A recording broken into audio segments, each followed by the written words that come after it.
Ronin Densetsu is a crowdfunded expansion to the feudal fantasy samurai RPG Ronin. I recently covered the core game in a video, and I discussed the rule set and the presentation, both of which are heavily influenced by the RPG Mörk Borg. In this video, I want to go over this expansion project for the game in as much detail as I've been afforded. I think it's worth mentioning that I have run this game, and I generally had a good time with it.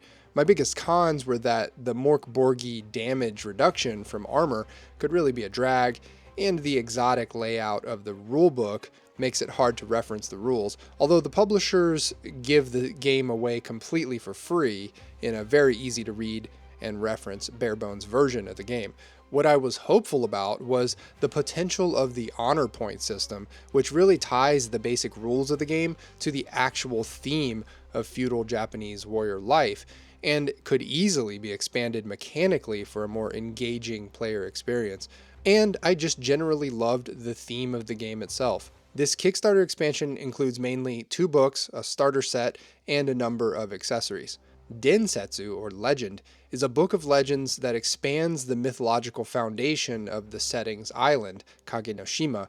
It will have new character classes. I'm curious about this because the classes in the core book reach a pretty wide range, from 3 different flavors of swordsman, to ninja, to spirit medium, and sumo wrestler. There will be more mythic relics and weapons. Now, to be honest here, I don't find the combat in Mörk Borg style games to be particularly deep or tactical, so there's probably not too much you could do with an expanded list of weapons, but mythic relics are a place where you can introduce any and all types of rule bending and really mix things up. The book will also contain some mini adventures based on Japanese folklore. I look forward to at least reading these. In my written interview with the author Sasha Lightfoot, which I'll link down below, there was a lot of actual research, apparently, and even a visit to Japan in preparation for the core book and expansion, and a Japanese cultural advisor attached to the game as well, for those of you who are wringing your hands right now, and sacred ceremonies and rituals.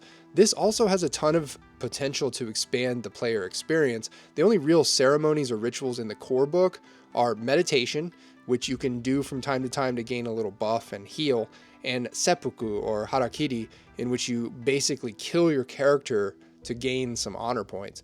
They both have their place and they're both fun, but you can do a lot more with ceremonies and rituals, obviously. I'm especially hoping to see at least some of them tie in with the honor system, which in a way is the spine of this game's thematic experience. The Book of Yol is the second major pillar of this expansion, and it takes the form of a book containing over 100 yokai and supernatural elements. This is a massive expansion to the core book's maybe 24 enemies. The fact is, this is a Mörk Borg game, and you're meant to do a lot of combat, so naturally you're going to want things to kill. This checks off that box. These creatures will have corruption and transformation mechanics, which is a welcome expansion on the combat experience. Corruption can be fun as long as it doesn't rob the players of the ability to control their character too quickly or easily. Cursed artifacts. This could be especially good if the artifacts confer a powerful ability or attack in exchange for something horrible happening to your character. I always like a devil's bargain type of item. Expanded Yomi resurrection encounters. Yes, I forgot to mention it above, but one of the things I really enjoyed when running this game was how each character basically gets 2 lives. The first time they die, they go to a Japanese netherworld called Yomi and have to conduct a sort of boss battle with full health, and if they survive, they essentially get 1 more life to live in the mortal world. Any expansion on any part of this conceit is welcome, because it's one of the game's best features. Forbidden rituals. Again, I love the idea of doing or having something powerful that your character has to pay for in the long run. That's what forbidden rituals sound like to me. There's a third major component of the Kickstarter, the starter set box. This is a logical extension of any game these days. People are loving their starter sets. It's a great way to dip one's toes into a game while also getting everything they need to run and play the game all in one place. This starter set will include a condensed guidebook, which I hope is a bit more readable and accessible than the original core rulebook, tokens, character sheets, dice, maps, and an adventure. I have to say, if this is what the dice are actually going to look like, I think they're the nicest Japanese-themed RPG dice I've seen to date. I'm not sure if project artist Dominic Riazzi is responsible for designing these dice, but they are kind of amazing. There are a few accessories on offer as well. A 5-panel A5 GM screen with reference tables. I do like the artwork on the player-facing side. Simplicity is the side I like to err on when it comes to GM screens. A reference card deck to quickly access weapons, class techniques, and core mechanics. I love cards. In fact, more often than not these days when I run a game, all characters and locations are displayed on a VTT in the form of a card. You can never have enough cards. Slipcase. This is a nice looking slipcase. It will be able to hold the core rulebook and the Densetsu book and the Book of Yo. There's actually a free mini adventure that you can download right now called The Trials of the Tengu. This is a nice thing to have in case you don't have the core game. You could actually download the bare bones edition of the core rules and this Tengu adventure for free and run the game right now if you wanted to.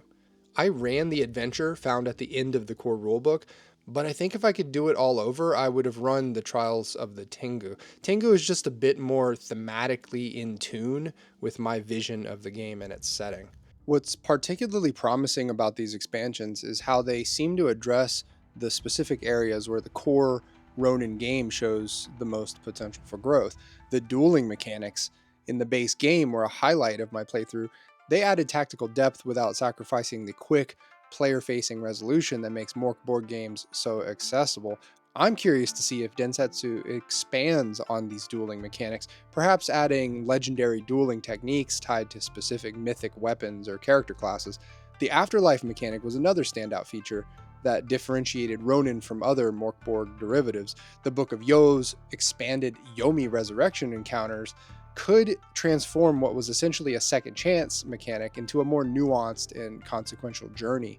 I'm hoping we'll see different paths through Yomi based on how characters lived and died, perhaps with permanent changes that carry forward into their restored lives.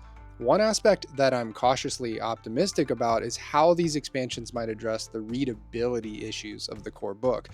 While the artistic, chaotic layout is part of the Morkborg aesthetic DNA, the reference cards and condensed rulebook suggest that Slightly Reckless Games recognizes the practical challenges this presents at the table.